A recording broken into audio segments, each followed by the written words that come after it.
Hey YouTube, I haven't done a video in a while, or like an updated, like any kind of card video or even any video in general for a couple of months now actually. So with those wondering like when I was gonna post new stuff, so I actually haven't really kept up with the stride, like with the new cards. So I don't have the booster. I never got the booster boxes from the generation, whatever the first set was. But I will have the trial decks, so I will be able to build the Gear Chronicle deck, and get to play around with the new Stride units. I did play test a couple of them, and Stride seems pretty interesting to me. Definitely, I would say the Legion decks still hold up pretty well in the Stride meta, especially since you can combine them with the generic Stride with the Harmonix Messiah. So really, all I've been using is Harmonix Messiah as my, I guess, that generation zone or whatever that other zone is. So I have been able to actually utilize the Stride mechanic and the G-Assist new mechanics. So this is going to be a deck profile on my updated, I call this deck my Overlord, or my Overlord Perdition deck, Perdition Overlord deck. So this one is different from my original Perdition Dragonic Overlord the Great deck. Most people are probably wondering, like, what about the Cross and the N? I have the N. I still have my playset of the N. I just don't have the Cross since I don't have any of the booster. Like I said, I don't have the boxes from that set. So, and the Cross, in my opinion, right now is just way too overplayed. This guy's definitely the one that sees less play these days, but he still is definitely a really good contender. I think he can hold his own just fine against the N and the Cross. And then with his allies, we'll see here shortly how good he actually is. So first we have 4 Dragonic Overlord, or Perdition Emperor Dragon, Dragonic Overlord the Great. So he is still my favorite Dragonic Overlord themed card. He's just a very consistent Legion Vanguard. Once you Legion, you don't have to worry. Like if you're playing as Phantom Blast or Abyss, you know the downside is he can only do that on the turn he Legions. So this guy can actually swing twice. He does get the double twin drive as long as your opponent has a rear guard. You can attack first. And then you can always just stride over him. Even if you can't Legion early, you usually just stride first, and then later on Legion. Or if you can Legion, then you have to pick between, do you want the triple drive, or do you want to just like 4 cards and then discard and just get basically thin through your deck better, dig through the deck deeper. So that's the Great. He hasn't changed. Now the other half of the deck is still Overlord themed, so I am running 2 Dragonic Overlord, the Break Ride. Ideally, you want to, by playing the deck, you want to start out with one of these 2. It doesn't matter which one. If you open up with him, you'll just play him and Stride, just standard Legion style. And then if you open up with Dragonic Overlord, then you can go for a more, like, you basically play Limit Break style plus the Stride mechanic and the Legion. So the deck works. And obviously, if you guys have the new Kagero Stride unit, this like the grade 4, you can definitely use that. If I had some, I'd definitely add them in addition to what I'm using right now. But this is all I have, so that's what I use. But anyway, if you open up with Dragonic Overlord, it's just fine. You just play with, like, you just basically play with him, and then you get 4 damage. Then you will Break Ride either the Great or the other grade 3 that I'm running, or you can just Stride early with him. It's not a big deal. So the deck functions fine. And then the other grade 3 that I am running is almost forgotten. This guy has almost, you never see this guy anymore, at least in my area. So Dragonic Overlord, the Rebirth. I went with him and the Break Ride, and I combined them with the Great. So basically, I went with Kai's Season 4 Kagero and Season 3, or his Season 4 Overlord and his Season 3 Overlords. So it's basically the opposite of what the meta is right now, where everybody is running around with the Cross and Band. So I wanted to stand out and be different, so I went with the other Overlords. So that's my grade 3 lineup. And also, if you open up with him, it's still not the end of the world. You just Stride until your Limit Break, and then you just use his double, you swing at the Vanguard twice. So it's not that big of a deal. The deck seems to function just fine, regardless of which grade 3 you start out with.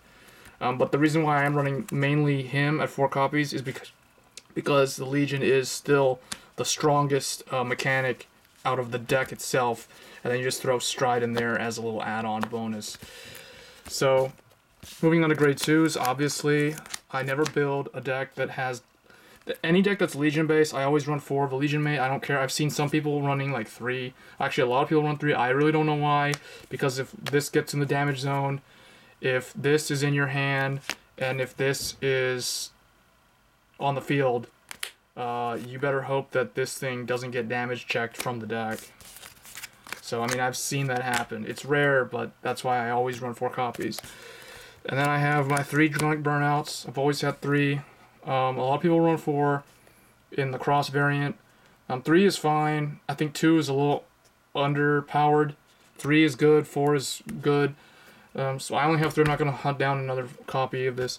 So just my 3, and then my 1 Burning Horn Dragon. I've always only had 1 because I only had 1 box of set 5. I never bothered to trade or get any more copies of this guy.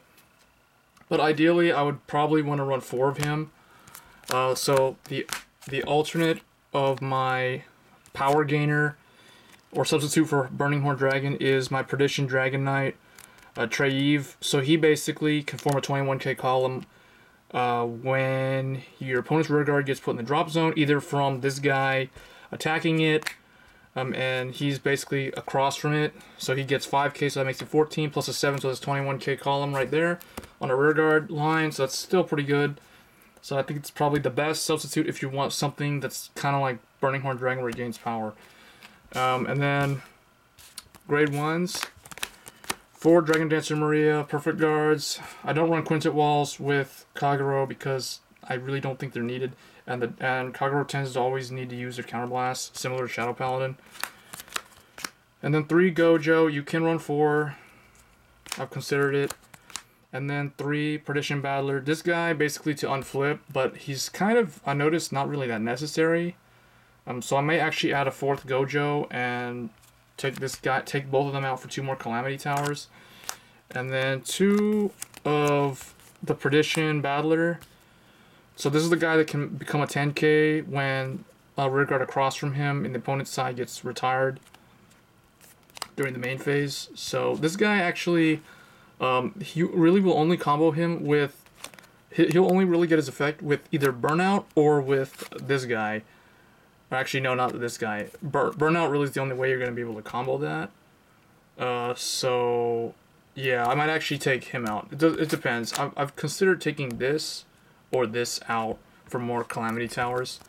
And then 2 Calamity Tower Wyvern. I might actually bump this up all the way up to 4.